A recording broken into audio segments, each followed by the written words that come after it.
submit to your recordings. Anything I say can be used against me in a court of law.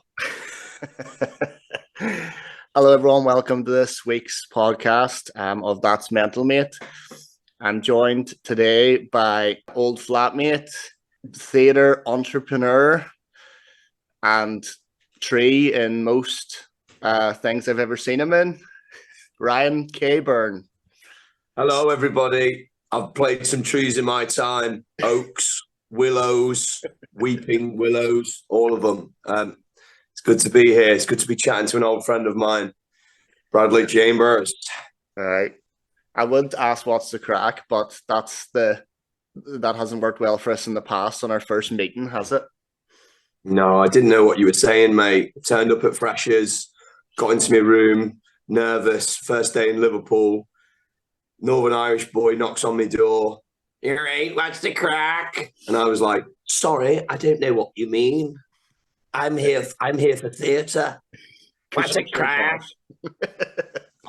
I'm here to do a drama degree. But we've come a long way, mate. We've lost a lot of hair. Well, you have mostly, yeah. I need to shave it. Going on holiday soon. Gonna get the skull shaver out and have a nice clean egg for Malta. Bring it on. So, ignoring the what's the crack comment, we start most of these podcasts asking, so how are you? How are things going mentally, physically? Oh, okay, nice. I like your style. Yeah, good, mate. I've just, in the last few weeks, come back from the Edinburgh Fringe Festival. So I've been performing up there with the Rubbish Shakespeare Company. We've been doing an improvised Shakespeare play where we take a few ask-fors from the audience and we make up a play on the spot. So that's been a real challenging piece of theatre to get my teeth into over the last year. We've been rehearsing that, and that looks like it's going to, go on and do some little tours around the country as well in the next coming year. So that's been really fun. And at the moment, I'm just getting back into. I'm a practitioner of drama is my main job. So I go to schools and I teach drama to kids. We do kind of like a play in a day. It's called a learn and perform because a play in a day has been copyrighted by another drama company. Can't touch it. But a learn and perform where we take a subject like the Greeks or the Romans, we learn about it, and then in the afternoon they perform it to their parents, and it's really fun. And I get to kind of be creative with the students in the class. So I'm back in term time, back in school. So yeah, I've been quite busy. The summer's always a bit dead for me, and then when September comes around, a lot of my work builds up towards Christmas, where I'll be an ugly sister in Darlington. So I'll be putting the mascara on and my big wig and a nice big bra and having a good time as an ugly sister. I'm typecast, mate. Trees, ugly sisters. I can do that. I can do it, mate. Easy. Can you do a serious role on ITV? No, I can't. That's not my thing. And you probably have to ask your girlfriend to help take the bra off, yeah? Well, they're tricky things, braziers. They're tricky things. They're tricky things. You'll know a famous tale of at uni when I dragged up one night and got lucky with a lady, and that night she had to take my bra off, and that is an experience I shall never forget. Anyway. Yeah, so you mentioned there about doing your own plays. You were was it part of your third year project? You did MFATs. Do you want to talk a wee bit about that? Yeah. So in third year, one of the modules was called the Applied Project. And basically you kind of create a project designed to go into the community and benefit a cause or a problem in a certain way. So some students went to maybe retirement homes and did reminiscence theatre, where they take ideas from the people who live there and perform them back to them as a really nice kind of project and way of discovering old memories and old photos. Me and a group of boys decided to look at mental health, and we wanted to tackle that kind of that idea of men not being able to talk about thoughts and feelings as much maybe as women. And so we set up a theatre company called MFATs, which stands for Misery for All to See, which, it's quite a harsh name, but what's the name of your podcast? That's Mental, Mate. I like it because you need that on the nose. We're talking about feelings, we're talking about emotions, and I think you need that punch. Mm-hmm. I think I try to get it to work two ways too. Like you could say it's all about mental health. That's mental, mate, and then and also it can be a reply. Like someone can talk, how you feeling? Da da da da. That's mental, mate. That's mental. That you feel it. That's not mental as in brutal. Like you're mental, but mental as in it's mental that you're thinking this. So it's kind of like a double entendre kind of thing. And it's the stigma as well.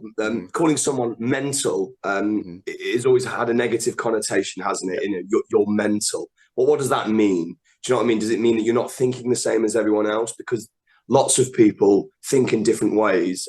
So I think that it's quite good to have an on the nose kind of thing. So we went for misery for all to see, because that's what we were showing. The idea of the project was we set up a website, and anonymously we collected poems, we collected pieces of literature, stories from people all around the country who submitted it anonymously to the website, and we knew their age and kind of their location. And we got loads of responses.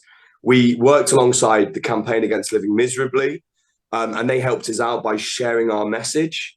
And we also worked with Papyrus, which is Young Prevention of Young Suicide. And they pushed our message out there, and we got tons, quite literally hundreds of responses of all this lovely, beautiful stuff about people who had lost loved ones to suicide, people who had felt whatever way they'd felt and wanted to express how they felt in poetry. And we used all this, put it into a performance, and we performed it at a conference at Everton Football Club.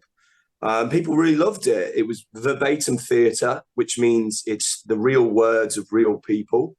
And you do it in a way where you try and become that real person in that moment, how they were feeling. And we used some actors on the drama degree at John Moores University, and we performed in front of a big conference of about 100 people. And they loved it. They really responded well to hearing these real words being brought to life by actors. And from that, it gained a bit of traction. And we worked for the Methodist Church for a while, which was really interesting. We got to tour around the north of England, visiting a project the Methodist Church had set up. And basically, we were another way of speaking to people about mental health. They had a guest speaker, a rugby player. I think his name was Danny Sculthorpe, and he was brilliant. He played rugby league, and he just found himself in an injury where his career ended, and he'd lost loads of money, and he just felt the lowest he'd ever felt. He had a family and kids, and he was in a really bad place. And he speaks about his kind of relationship with mental health and where it took him, and that was like just his views. And then we were the kind of the theatrical side of it, of how you could bring it to life, and that worked really well. We then got some work back at John Moores University. We were given some money to create a piece of theatre about a young student who came to university, and all the excitement of uni, of how overwhelming it is, basically led them to kind of have a breakdown in the first term. And this does happen to lots of students. And I used loads of my own experiences. You were a character, Brad, in the play. We used you. The roommate of the character was called Bradley. And it was just about a young man who came to uni, who was overwhelmed by it all. And like, he went to the open fair of all the societies. And it's like, I was just there and I was overwhelmed. I was being asked to join all these societies, like the Football Society. The other actor would jump on, do a header. Get in there. The Battle Reenactment Society. He'd pull a sword out. Freedom! The Knitting Society. And it just became too much for him. And then he seeks help.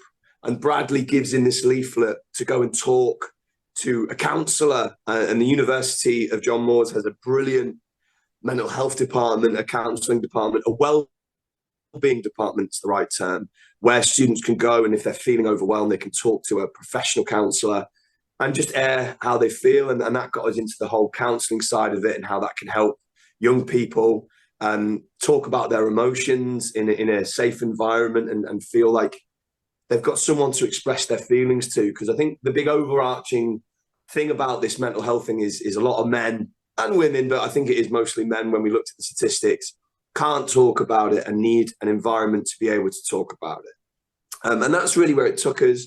And we did it for about 3 years, and it was really good. and it's something I'm very proud of.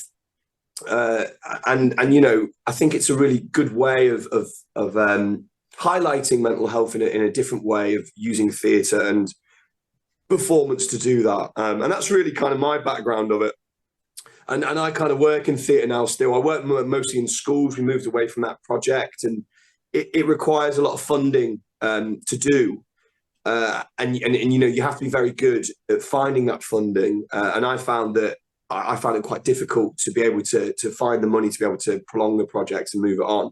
Something that maybe I'd like to come back to or do something new, but it's something that I think was really good. And we performed that piece of theatre about the young student to, you know, over 900 students over Freshers Week in different departments. And I think a few of them afterwards came back and they were really impacted by that piece of theatre and spoke about, you know, how it alerted them to the fact that there were these wellbeing departments. But that's kind of my background and story with mental health and using it in theatre.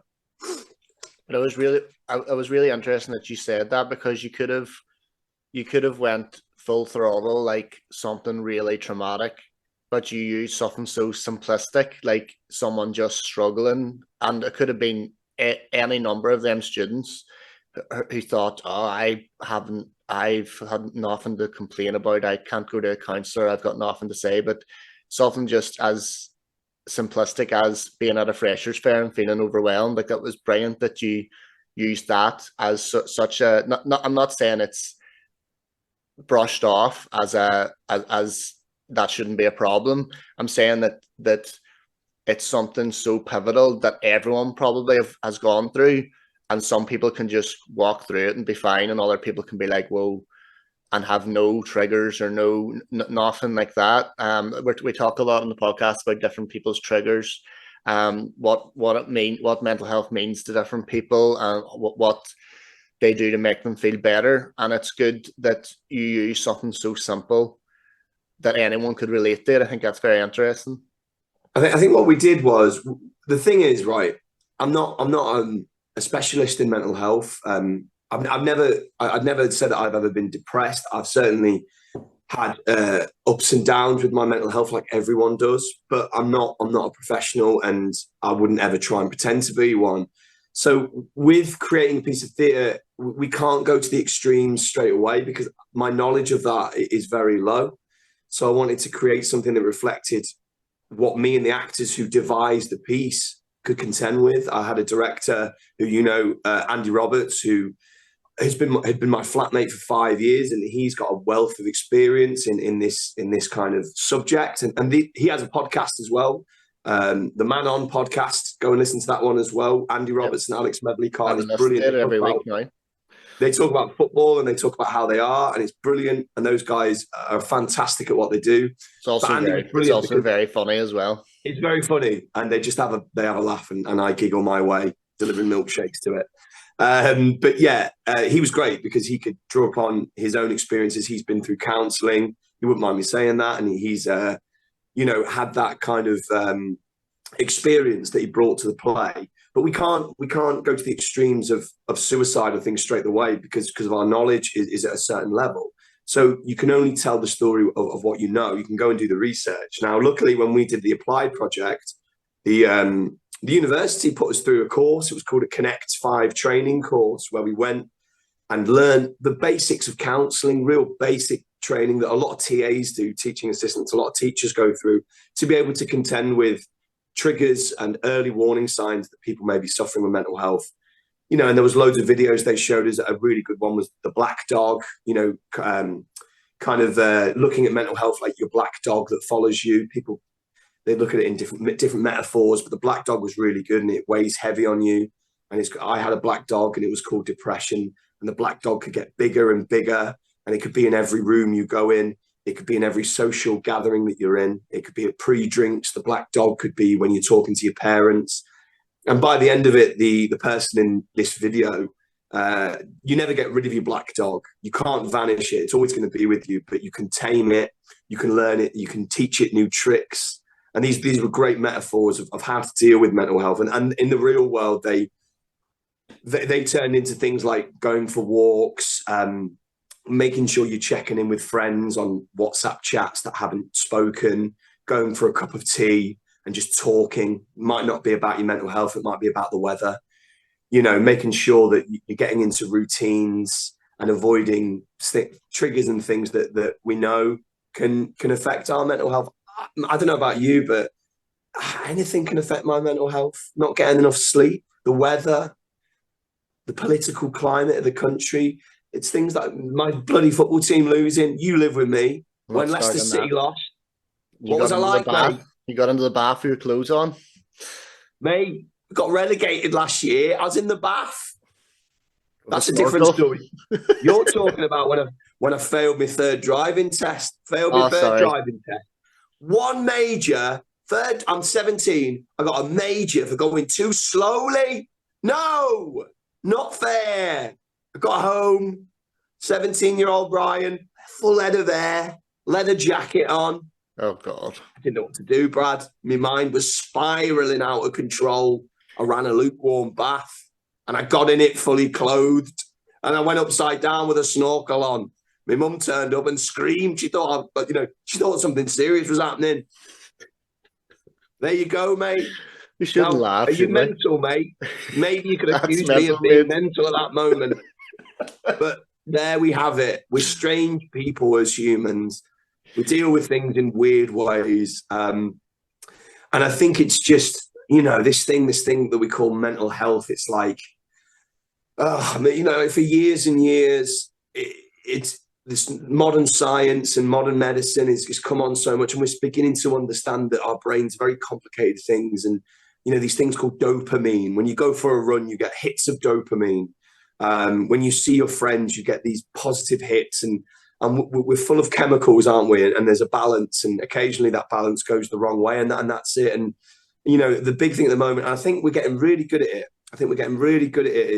Is just being able to talk and speak to each other. And even through uni, there was times, you don't mind me saying that you were down. I think in your third year, when we were in our third year, you had left and you were working, and we were still students, and you found there was low moments, wasn't there, where, you didn't really know what was happening next.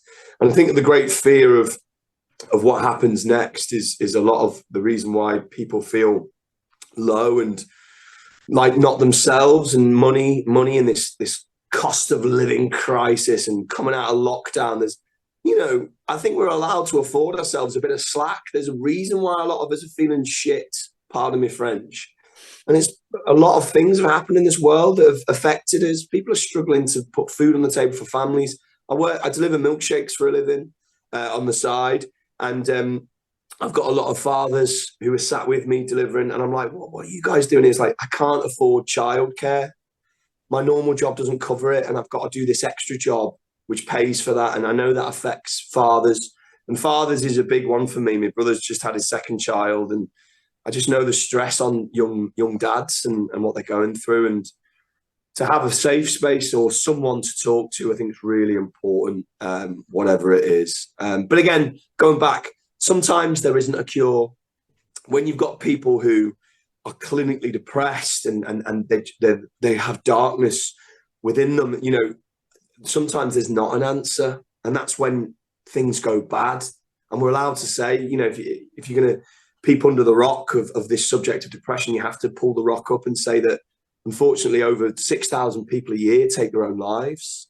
Do you know what I mean? And you live in Northern Ireland, and that's country's got a higher suicide rate than any other country. You write books about it, and then you will know the reason for that more than me. It's sad at the moment.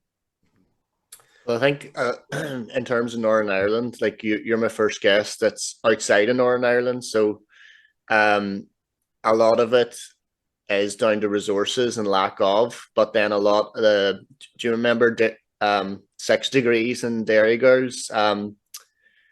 Jamie Lee O'Donnell, the curly-headed, dark-haired one.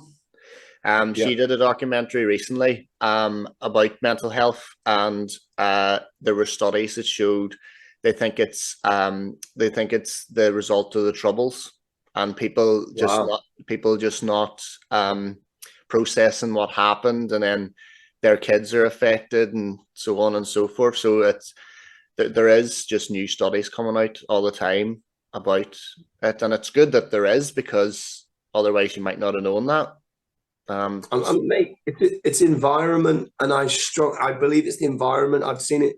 I was a TA at pupil referral units for many years. These are young students who have not had the best start to life, you know, and they may have certain behavioural needs, and once you put them in an environment where they can thrive with teachers that care about them, they soar. And you see these kids coming in year 7 where they can't concentrate for more than 10 minutes. And then you see them leave in year 11 as young men who are ready to go into the world and work and be and you know, form relationships. And it's about environment. If you put people into environments with lack of services, you know, whatever, pubs are closing down, community areas where people meet. And if you take that away from people, then they're going to react to it in a negative way. And then you see certain countries and where they've put money into infrastructure and they thrive. Do you know what I mean? They flourish. So I think environment's a massive one. Now, I've been to Northern Ireland, beautiful country. Do you know what I mean? The countryside, the Giant's Causeway. I was up there for a wedding a couple of months ago. But there's certain areas of Northern Ireland that are deprived and they don't have the money spent on them. And that environment leads to a knock-on effect of people's mental health being affected, people's benefits being cut. And there's always a tendency for people to kind of go into that bravado of like, oh, you know, benefits, it's just lazy people. It's like, in some cases that may be the case, but the majority of people on benefits, it's not because they're lazy, it's because they've been failed by a system. During COVID, I was, you know, on universal credits because I'm an actor, freelance actor, and my industry vanished overnight. You saw Asda warehouses, and you saw like ballerinas from the West End stacking shelves and doing pliés, and you're like, what has happened? How did this government I mean, I'm coming from my point of view, the creative side of it, and you've got like Castle of the Lion King singing numbers in Aldi, and you're like, do you know what I mean? You're like, wow, you know, those people were failed during the pandemic, as were many people. But yeah, so I think environment's massively important, and we talk about the lads' chat, which, you know, is a place of much bravado and much laughter and, you know, lads and all that kind of thing. But suddenly it's becoming this place where boys can say, I'm not feeling great, can we go for a drink? And I love that, and I think that needs to, long may that continue, where if you do spot a mate who's not been online for a while, drop them a message, meet up with them, go for a coffee, whatever. And I think that just to talk is an important thing. Just to be able to sit in front of a person. Like, I mean, Zoom's incredible, what we're doing now, but it's not the same as me coming to Belfast a couple of weeks ago and seeing you in the flesh and be like, how I can see it in people. I look in their eyes, I know if they're doing well, I know if they're not. And that's a face-to-face thing that you don't get over a Skype or a Zoom. So, you know, I think we're getting better at it. I think that mental health, in terms of understanding it, I think there's a long way to go. And there's still a stigma attached to it in men. And I know there is in Northern Ireland. You've got to be the man of the house. You got to be the boy. You know what I mean? You've got to be the man. You've got to look after your family. You've got to provide for your kids. And at the moment, we've still not got that stigma of a man can cry his eyes out. They do it at football every week. Oh no, Man United lost. Oh. Why can't you do it about your feelings? Why can't you sit and cry and say, you know what, I'm here at the moment, and I need to start finding a way of building myself up, because at the moment I'm in the gutter, and I think until men are able to do that freely in a society that allows it, then we're going to continue to see people in bad situations. So, you know, we've got a long way to go, but we're doing all right. Yeah, it's good. It's interesting that you. I was going to segue into that about the way MFATs focus primarily on men's mental health, and that was about 8 years ago you started that. 2016. 2016. So 7 years. 7 years ago, 7, 8 years ago. Have you? Well, I suppose we could start by saying what made you want to focus on that primarily, because I know a lot of people talk about how men's mental health specifically is a problem. What do you think the problem is, and why did you feel like you had to focus on that primarily? I think it was four young men doing drama who, you know, had experienced it in their past and just wanted to tackle it.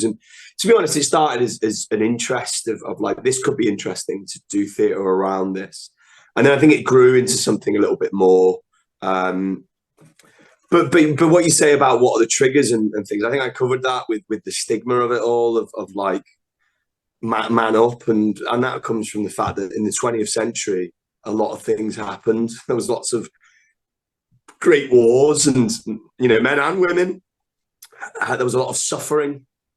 And the generation that came from that, the generation that lived through that, our grandparents, my grandma, grandfather during the war, do you know what I mean? They had to toughen up because the world was a dangerous place, and it was the rise of fascism and communism and capitalism, and they all smashed in Europe, and many millions of people suffered and died, and that basically created a generation of tough people, tough, stiff upper lip Brits, and they then had children, and you had the explosion of the boomers, the swinging 60s, free love, but that was ingrained in their brains. They remember their parents. My dad remembers their parents. You ride it out. You're not depressed. Do you know what I mean? That was the saying. You're a man. You ride this out, and you look after your family. You cry in private. You do not do it in public.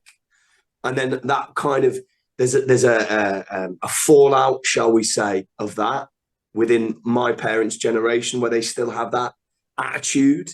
And then there's our generation who are learning to come out of that and say, no, that's not acceptable. You can be vulnerable. You can be someone who can be attacked, and you can wear your emotions on your sleeve. And then you've got our generation, our millennials, who are like, oh, actually, you know, we want to express ourselves. And then again, sexuality has completely changed. Gender has changed.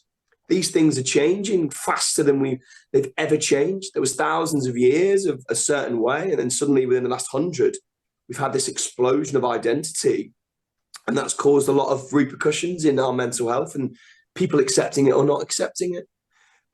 You know, homosexuality and being the transgender community and their place in society, and they're exploding into the world. And whether we like it or not, you need to accept this and let it flourish and let it find a way. And then you've got this new generation, Gen X and Gen Z, coming out of COVID babies.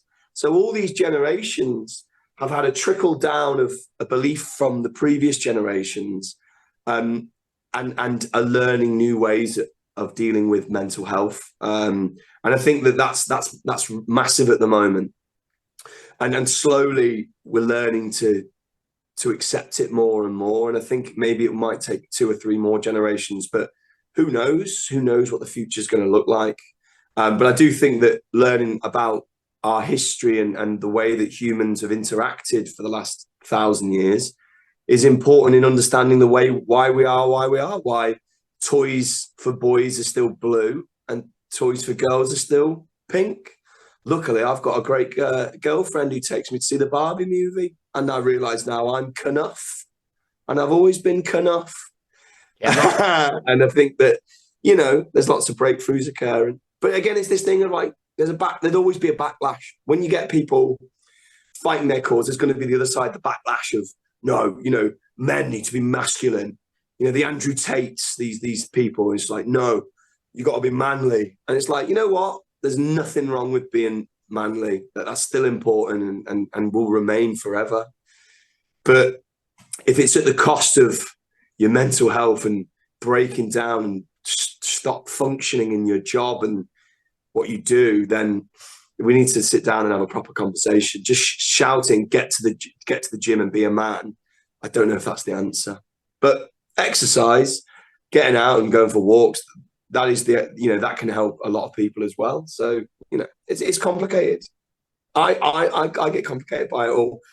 And I think, I've not really done the MFATs thing for a couple of years now, and it's something that I do regret. And I'm always trying to think of how can I revamp it and get it going again. But you need a kind of funding level for that, and you need to throw yourself into it. And at the moment, I'm just kind of really enjoying the schoolwork that I do. But everything I learn from that project of MFAT, I use in schools.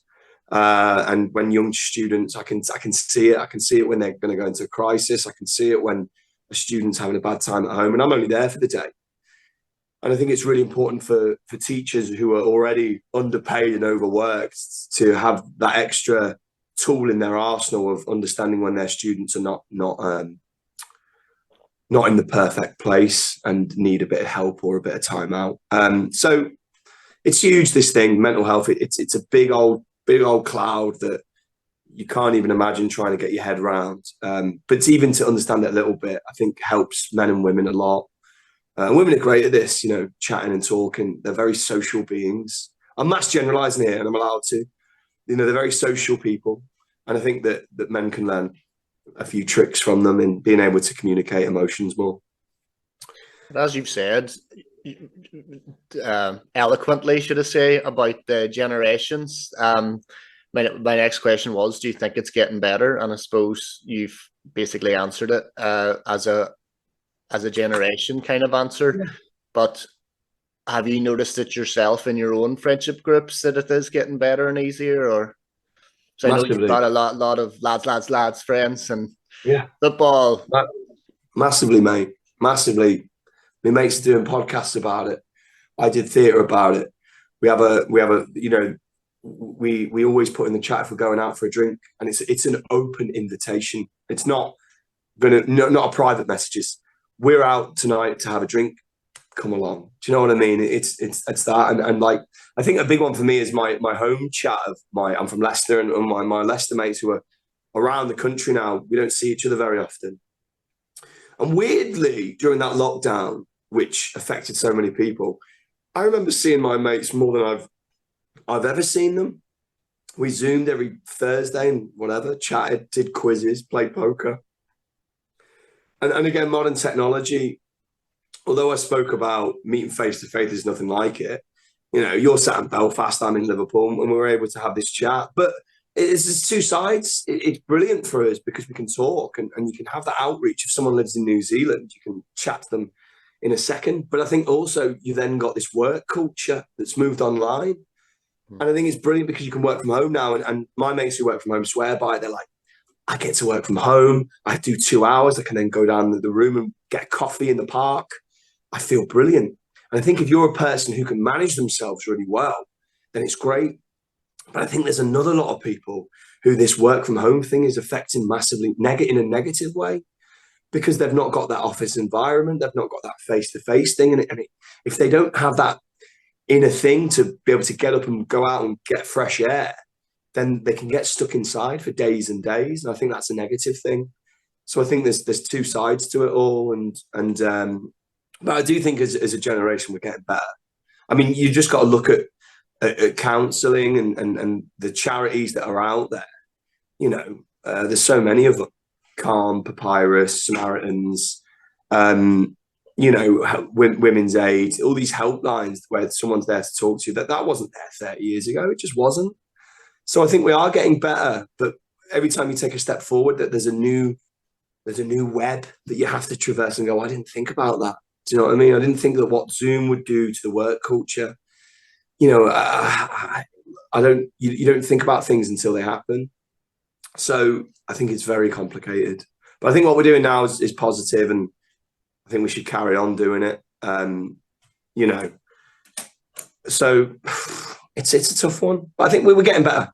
That's my answer. We are getting better. There's no doubt about it. And coming back to MFAT, you said you've toyed with bringing it back. Is there anything, if anyone's interested, anything similar that you've seen online or in person that you think is quite helpful like that? Or do you think... I think comedy is the kingpin of combining art and mental health. because that's one person in a spotlight just talking. It's them. Do you know what I mean? Unless they're a character, that it's them on stage and they give a lot. We've just been at the Edinburgh Festival and went to see Simon Amstel, was very good. And he talks about his emotions of being a young gay Jewish man in London and how hard that was to come out as you know, and the communities that he has to kind of battle with to kind of prove himself and who he is, and people accept that, his dad to accept that. And so I think stand-up comedy is the best one at the moment. And that's really popular.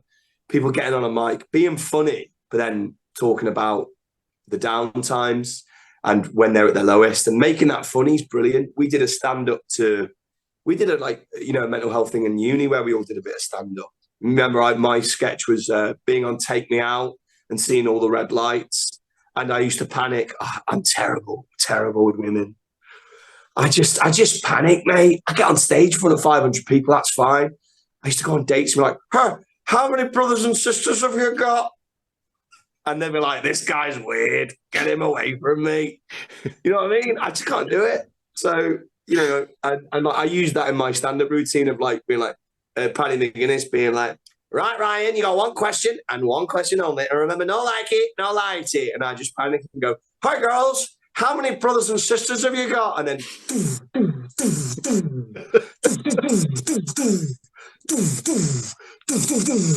oh, sorry, Ryan, you've had a wipe out. Like, shut up, Paddy, you knob.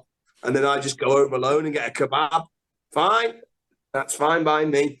But yeah, I think stand-up's really good. Yeah, you know what, for me, the thing, you know what, right, with the NFATs thing, I've been busy doing other projects, the teaching, Shakespeare, improvised Shakespeare play. And then, you know, I'm going up to Carlisle Castle and doing a ghost tour. I've done Dead Leicester, my own ghost tour in Leicester. So, you know, it's no bad thing to be busy as an artist. But it's always in my brain. You know, I had an idea of, it's dads at the moment. It's seeing my brother raising two young women, two young girls, and my sister-in-law Stacey, and my mate Al's brother has had a kid. So you know what? It's thinking of dads and that environment. And I've got this idea that I need to at some point put some time into, called Pram Dads, which is basically dads meeting in parks. And I don't know if it's a play. I think that's bad. What to expect when you're expecting or something in a film. I think it's in something like that. Yeah. Well, and I don't know whether it's a real thing of real dads meeting and having real conversations, because theatre doesn't have to be an audience. You know, it can be immersive. It can be you in it. And I just think there's something there of dads and prams and the different dads you get. Dads, you know, who have got the money, who've got the car and stuff, and dads who are maybe struggling to feed their kids and that hitting them hard, and accessing food banks for their kids. So I think there's something there. I just need to, you know, sit down and get that. It's mad, isn't it? You go from these quite heavy topics to dressing up as the ugly sister. That's the life of the thespian. You know what I mean? You're like, it's feast or famine. You've either got nothing on and you're delivering milkshakes, or you don't have time to breathe. And I think in the acting world, which is my experience, that's when actors, you got to look out for them. You know, when they're busy and they've not got time to check in on family and friends, and they're just, you know, and I think actors can be massively affected by it, especially if you go down to London and they're all, you know, doing those 6-day weeks, matinees and stuff. It's like, when do they get time to breathe?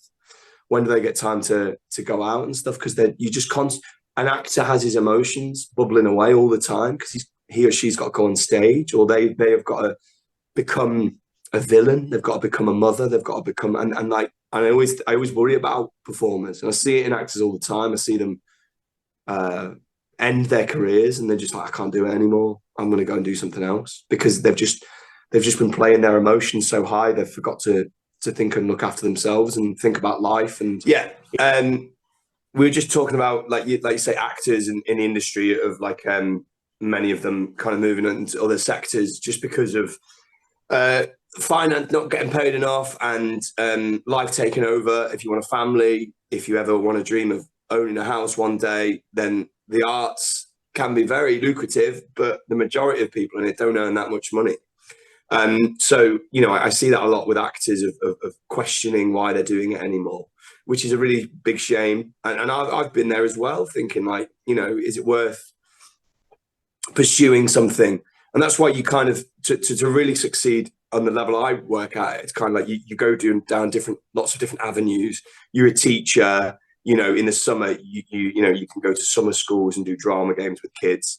In the winter, you can do pantomimes. Throughout the academic year, you can teach kids, and then you find the big acting things you want to do in between. And I know it causes a lot of stress on performers in that industry, from my experience of meeting them and chatting away. So I know a few people who have moved into something else. So I think mental health can affect people in terms of finances and stuff. So, it can be quite tricky out there. And there's lots of, you can look online at certain industries where mental health affects people the most. And there's some really interesting statistics. I think it's veterinary. Veterinary has a really negative mental health thing where lots of vets. Dentists. Yeah, I think maybe it's have a look. But I remember reading that veterinary is one of them. And again, you can only speak on your own experience. So I talk about the arts, but I just know that having spoken to people that have been in the military and stuff, when they leave the military, they're starting the army to have more things of support and networks and counselling after it, but it's certainly not in a great shape. But I hear more and more about certain companies, like my girlfriend works with Bernardo's. She has really good support, and she can have access to things that she needs, and that's child services. I know that my friend in London, he works for UNICEF, and he has access to counselling if need be. So I think big companies, weirdly, the big corporations, the one can be quite good at it. Andy, who we spoke about earlier, who worked for Apple, he got free healthcare and counselling through Apple. So it's weird how big corporations have it there in place for counselling and being able to talk about mental health.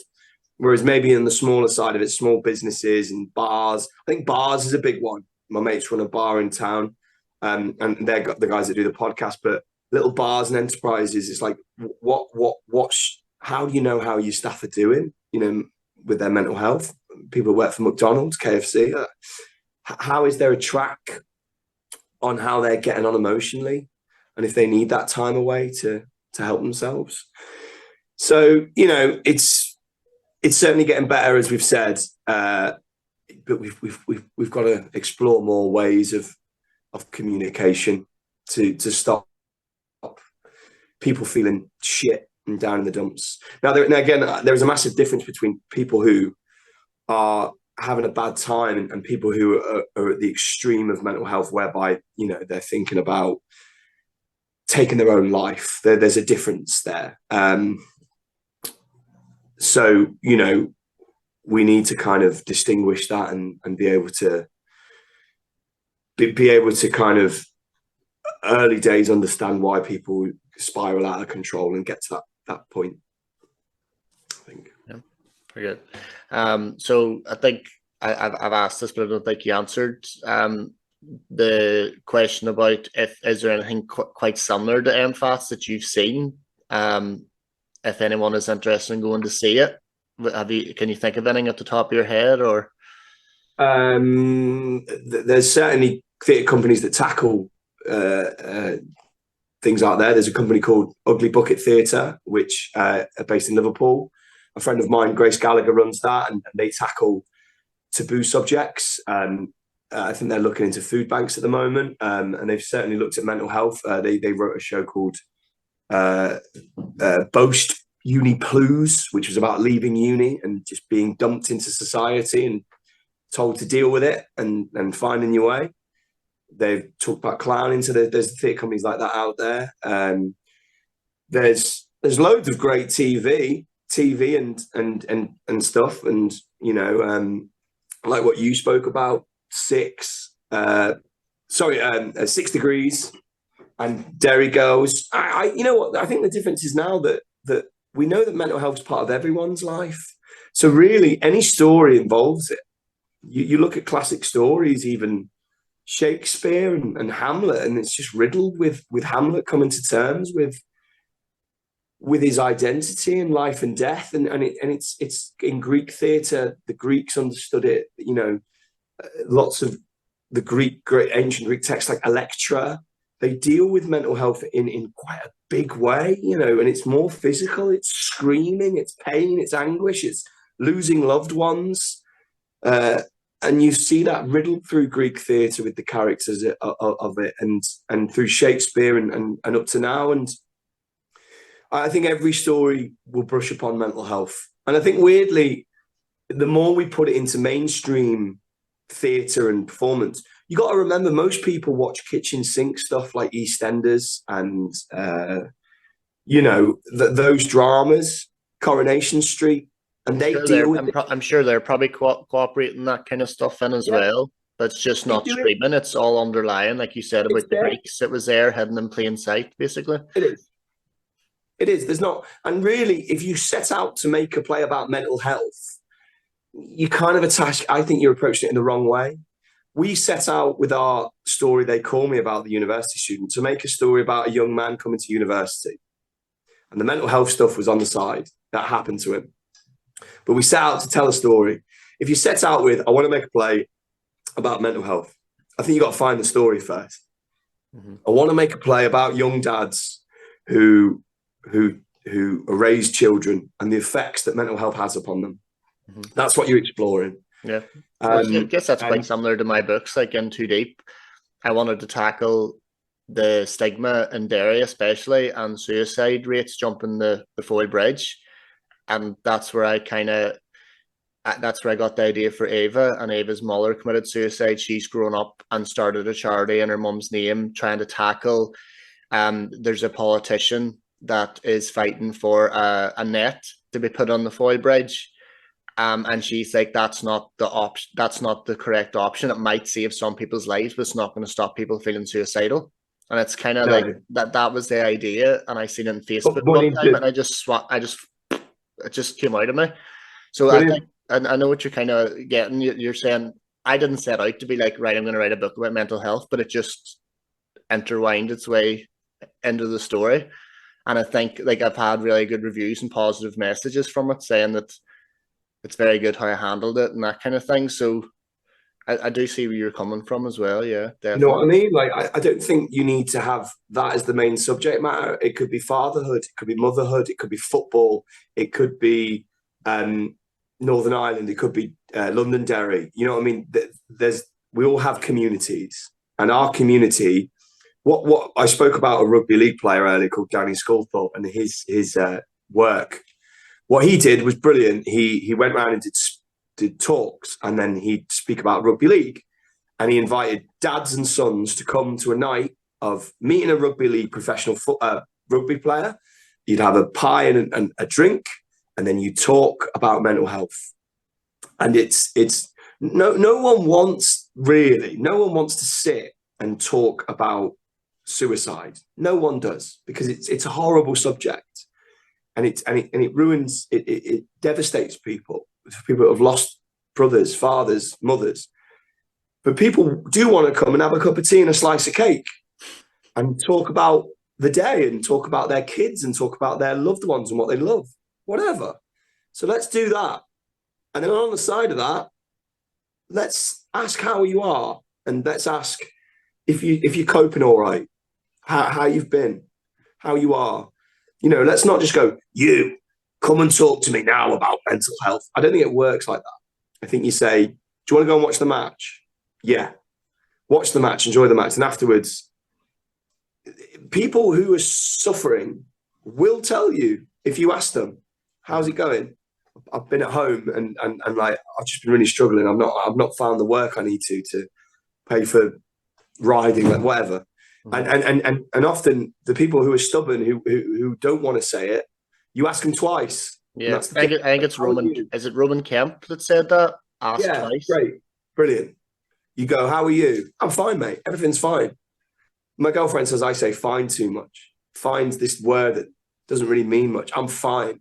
I don't mind fine, because sometimes you are fine. You're not brilliant. You're not terrible. You're fine. How are you? I'm fine. But she's like, it doesn't mean anything.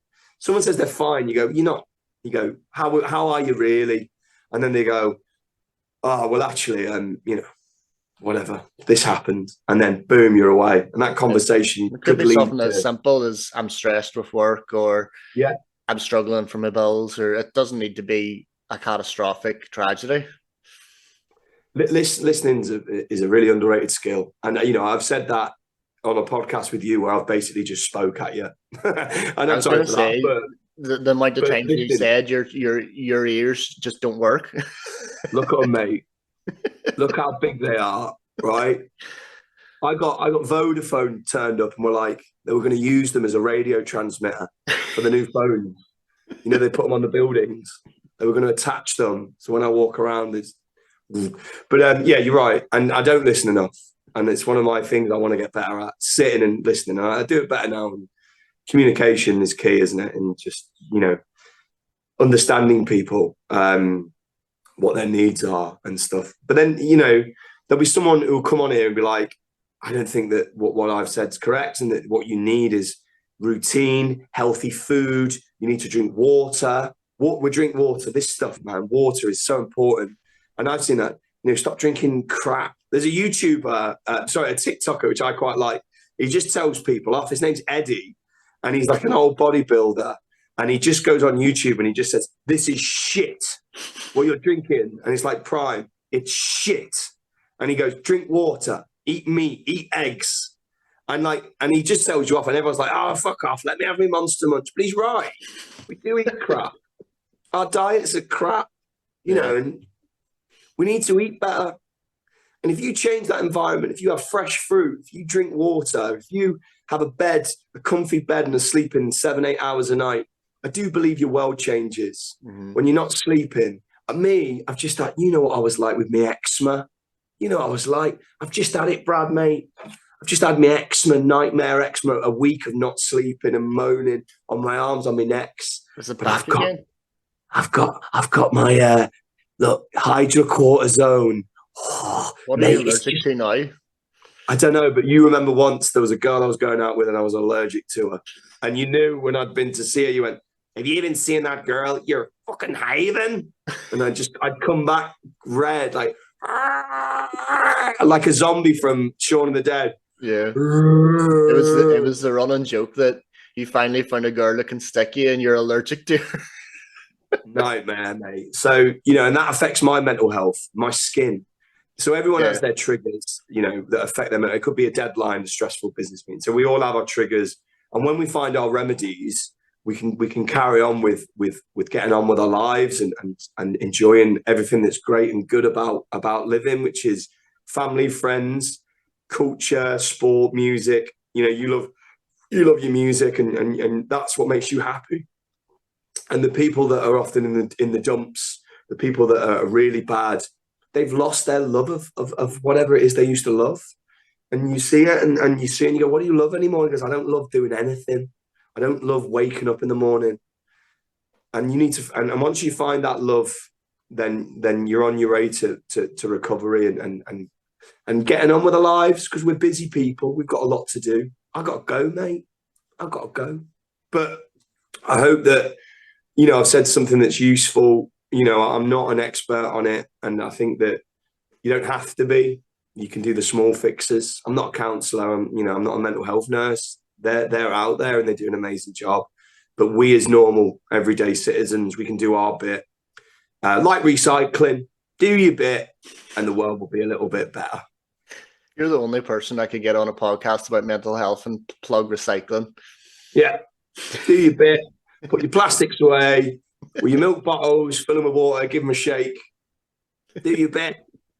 If you need to go, I'll wrap it up. But so, right. You were saying you're in, is it Darlington? Yeah. Darlington. So what's the future holds for the next foreseeable? If you're in Darlington, the Majestic Theatre this Christmas, Cinderella. Did he get Prince Charming? No, he didn't. Did he get Cinderella? I wish. He got the ugly sister, and I'm gonna drag the heck out of that role. I've taught my makeup. I've got to shave this goatee.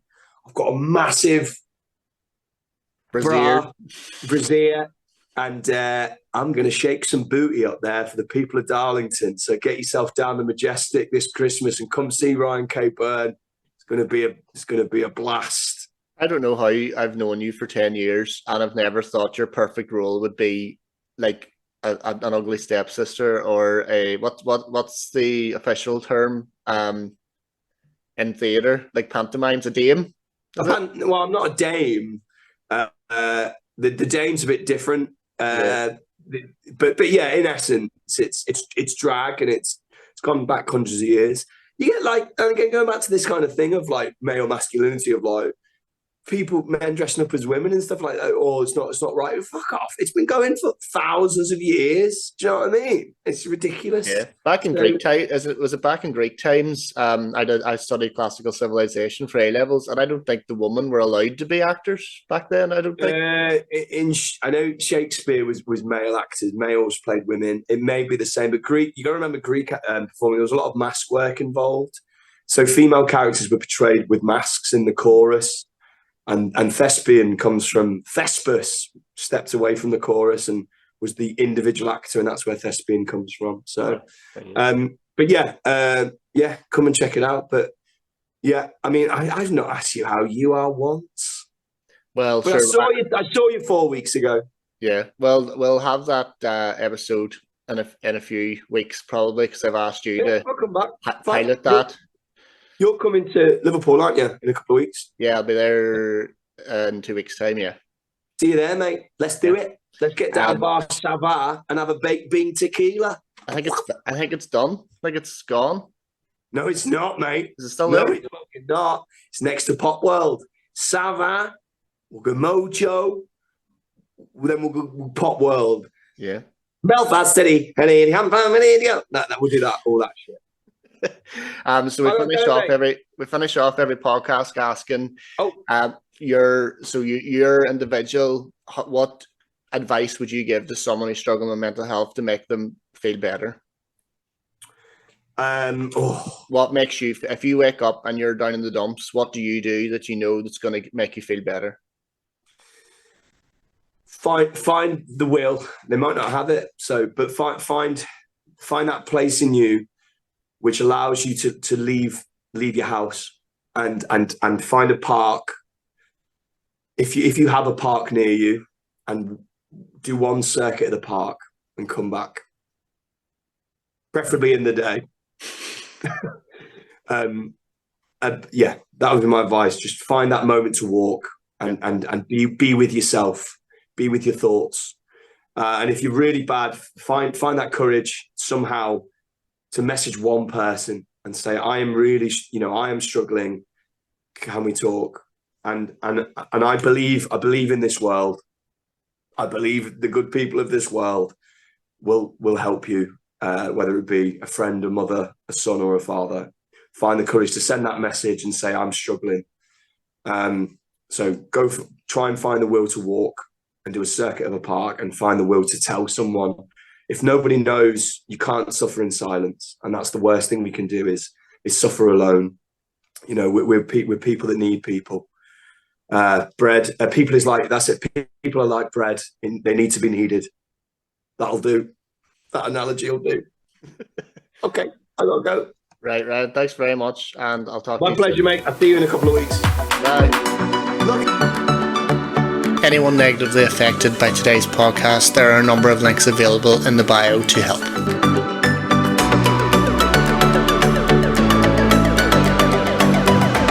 That's all from me. I will see you next week on That's Mental Mate.